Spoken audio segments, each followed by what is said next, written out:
The government who's supposed to be protecting our natural resources, since these should be used for national industrialization or genuine national development, provision of food for its citizens, they are the ones who are allowing these destructive projects. Across the globe, the peoples whose livelihoods are most impacted by destructive extractive industries are at the forefront of resistance and solution building. These environmental defenders are met with a strategic violence coordinated by private industry and investors in collaboration with politicians and lawmakers who profit from extraction.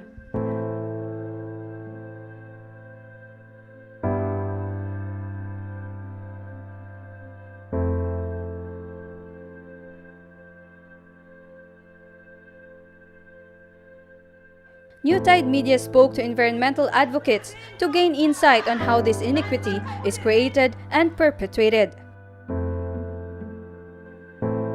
It makes it easier for private entities to access natural resources in occupied territories like West Papua, in the sense that Indonesia gets to say what is and what isn't legal through the policies that facilitate land grabbing. In response to the passing of the Omnibus Law in Indonesia on October 5, 2020, massive protests broke out across the country. This Omnibus Law was designed as an economic stimulator, but in essence, it is a free pass for big businesses to plunder resources across the country. Merdeka West Papua Network is a solidarity platform for the West Papuan struggle for self-determination and liberation. In 2018, Africa was named the world's fastest-growing region for foreign direct investment, having about 30% of the Earth's remaining mineral resources across its 40 nations, according to Al Jazeera. While foreign investors' profits soar, the people of Africa lose an estimated $195 million annually through illegal financial flows, mining, logging, trade in wildlife, unregulated fishing, and environmental degradation, according to the United Nations. The Philippines is believed to hold around $1 trillion worth of mineral resources for welcoming the land grabbing of multinational companies. According to the environmental advocacy non-government organization Center for Environmental Concerns based in the Philippines, the mining law of 1995 encourages export and not local processing and allows 100% ownership to foreign mining companies.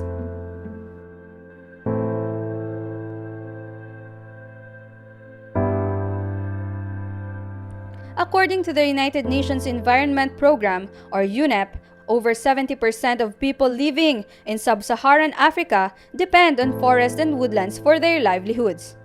Extractive projects such as large-scale mining, which destroy these very woodlands, are ironically touted by corporations and politicians alike as development projects creating job opportunity. We need to talk about the Africa mining vision. As claimed by Women African Alliance, this is an apparatus that was set up by the African Union as supposed development agenda for the entire continent.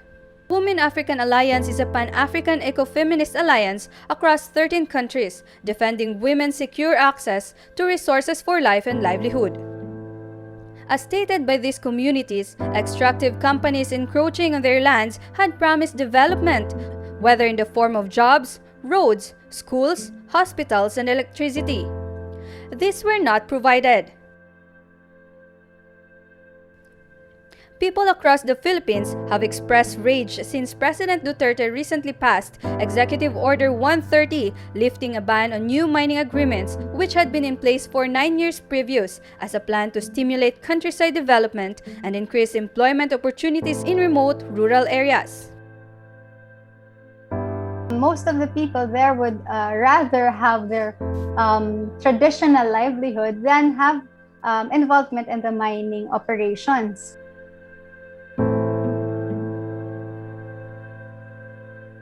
In the Philippines, CSC reports how forests that prevent flooding, landslides, weaken typhoons, and absorb carbon dioxide are disappearing.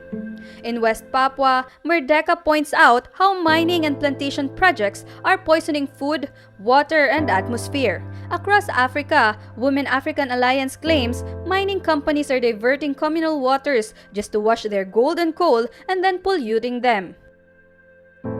Permits are being approved without the full consent or genuine consent of the local communities. There is not enough environmental impact assessments done. We see it as just done for compliance, not for actual assurance that there would be no negative impacts of the projects.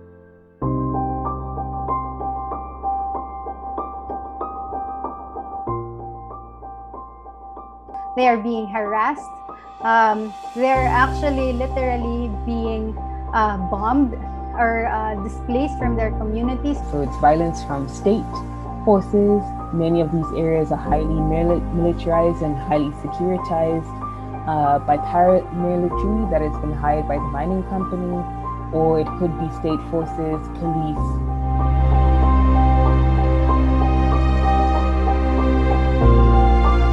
According to Global Witness, every single week, 3 environmental defenders are killed. Communities that are living next to these mining projects, they face incredible levels of violence on multiple axes. And particularly in the case of women, you see many cases of rape, sexual assault, sexualized violence that is at the hands of these forces. As a means of intimidation, as a means of control, and as a means of silencing these communities. They are the West Papuan youth who were maliciously tagged as members of the Liberation Army and consequently killed by the military. And they are human rights lawyers and journalists who are likewise facing harassment from the state for speaking truth to power. In a UN Special Report on Human Rights Defenders, UN Special Rapporteur Mary Lawlor made the claim that homicide rates for environmental defenders continue to rise because their persecution is met with impunity.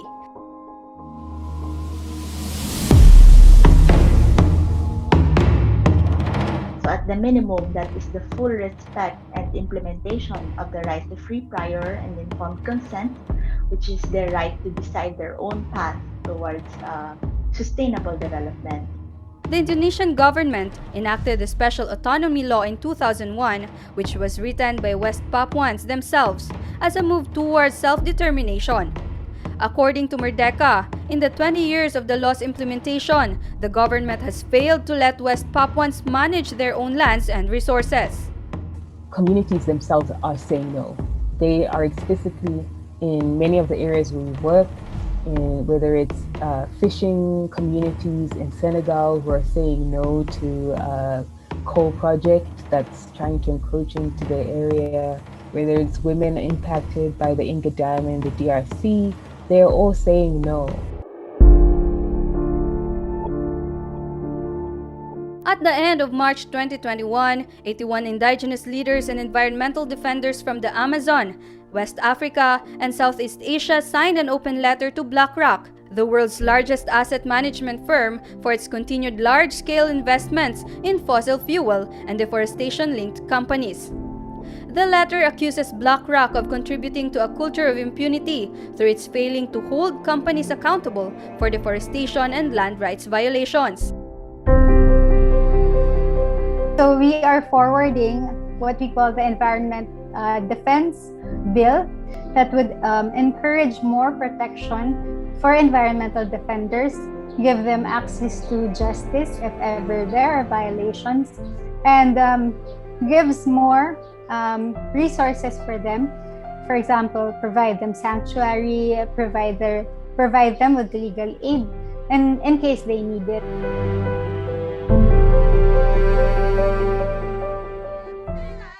It's really, the capitalist patriarchy that we exist in.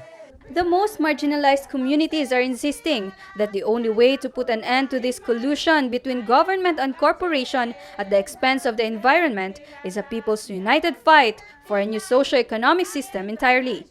So long as capitalism dominates, Earth's natural resources are at risk. Imayenza kanjena